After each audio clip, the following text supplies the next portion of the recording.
নমস্কাৰ শ্ৰাৱিদসকল আমাৰ mission life পৰ্টেলত আপোনালোকে দেখিছে এখন নটিফিকেশ্যন আপোনালোকে আপলোড কৰিব লাগে যে যিখন কনষ্টিটিউশ্যন আপোনালোকে বনায় eco club for mission life তাত আপোনালোকৰ পইণ্টকেইটা দেখিছে যে এই স্কুলখনৰ নাম তাৰ পৰা হেডৰ নাম এগৰাকী নডেল টিচাৰ আৰু আপোনালোকে প্ৰতিটো ক্লাছৰ ইজ গ্ৰেড বুলি কৈছে তাৰমানে আমাৰ 1 পৰা 10 বা 12 লৈকে যেটো আমাৰ প্ৰতিখন বিদ্যালয়ত আছে বা এলপি পৰ্যায়ত যেনেকৈ আমাৰ 5 এমই পৰ্যায়ত 8 লৈকে তেনেকৈ আমাৰ হাই স্কুলত 10 হাই সেকেন্ডাৰীত 12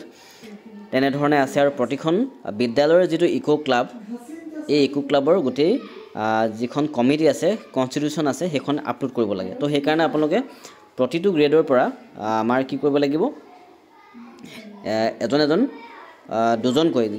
দিছে দুজনকৈ ষ্টুডেণ্টৰ নাম আপোনালোকে লিখি ক্লাছটোৰ সাইডত লিখি দিব তাৰ পৰা একেবাৰে শেষত সিগনেচাৰ কি আছে সব ইকো ক্লাবৰ প্ৰেসিডেন্টৰ নাম তাৰমানে আপোনালোকৰ এজন ষ্টুডেণ্টে হ'ব তাৰ নিৰ্বাচিত যিজন কনষ্টিটিউশ্যন আপোনাৰ যিজনক প্ৰেসিডেন্ট হিচাপে সিলেক্ট কৰিব তেওঁৰ নামটো ইয়াত সিগনেচাৰ থাকিব তেওঁৰ সিগনেচাৰ দিব তাৰ পৰা এগৰাকী নডেল টিচাৰ যিজন টিচাৰ ইন ইনচাৰ্জ এই ক্লাবটো আৰু শেষত আপোনালোকৰ বিদ্যালয়ৰ প্ৰধান শিক্ষকৰ সাইন এইখন ধুনীয়াকৈ ফিল আপ কৰি আপোনালোকে কি কৰিব লাগিব সাইটটোত আপলোড কৰিব লাগিব মই এতিয়া কেনেদৰে আপলোড কৰে এবাৰ আপোনালোকক দেখাই দিছোঁ আপোনালোকে মিছন লাইফৰ ইকো ক্লাবৰ যেটো আমাৰ হেৰি আছে লিংক আছে তাত আপোনালোকে ক্লিক কৰিলে ক্লিক কৰাৰ পিছত আপোনালোকে একেবাৰে ওপৰত আপোনালোকে দেখিব লগইন অপচনটো আছে ইয়াত লগইন অপচনটো ক্লিক কৰিব লগইন অপচন ক্লিক কৰাৰ লগে লগে স্কুল লগইন কৰিব স্কুল লগইন কৰালে আপোনালোকৰ স্কুলৰ ডাইচ কোডটো ইয়াত ব্যৱহাৰ কৰিব ডাইচ কোডটো দিব ডাইচ কোড দিয়াৰ লগে লগে আপোনালোকৰ পাছপোৰ্ট দিবলৈ আহিব আৰু লগতে যেটো কেপচা আছে কেপচাটো কৰিব লাগিব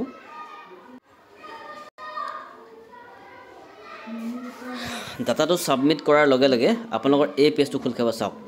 eco club for mission life notification ইয়াত আপলোড ইমেজ অৰ পিডিএফ তাৰমানে আপোনালোকে এই যিখন মই অলপ আগতে নটিফিকেশ্যন দেখাইছোঁ যিখন কনষ্টিটিউশ্যন থাকিব সেইখন আপোনালোকে ইয়াত কি কৰিব লাগিব সাবমিট কৰিব লাগিব মই যেহেতু গোটেইখন ফিল আপ কৰি ৰাখিছোঁ এখন মই ধুনীয়াকৈ সাবমিট কৰিব পৰা মোৰ অপচন আহি গ'ল এতিয়া মই সাবমিট কৰিব লাগে সাবমিট বটনটো মই ক্লিক কৰিলোঁ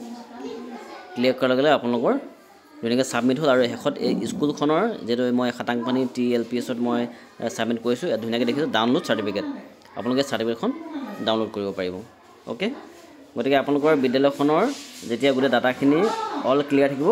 তেতিয়া এনে ধৰণে আপোনালোকক চাৰ্টিফিকেটখন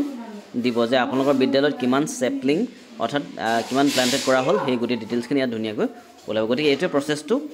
আমি প্ৰথমতে কি কৰিব লাগিব যে যিখন নটিফিকেশ্যন থাকিব যিখন আমাৰ কনষ্টিটিউশ্যন ক্ৰিয়েট কৰা যিটো নটিফিকেশ্যন থাকিব তাৰ সেইখন ফিল আপ কৰিব লাগিব দেন আমি ৱেবছাইটত গ'লোঁ গৈ পিনে তাত আপলোড কৰাৰ লগে লগে এই পৰ্যায়লৈ আহিলে আমি এই স্কুলৰ পাৰ্টিচিপেশ্যন কৰাৰ যিখন চাৰ্টিফিকেট আমি সেইখন লাভ কৰিব পাৰিম থেংক ইউ গতিকে সকলোৱে যাতে ধুনীয়াকৈ কামটো কৰি লয়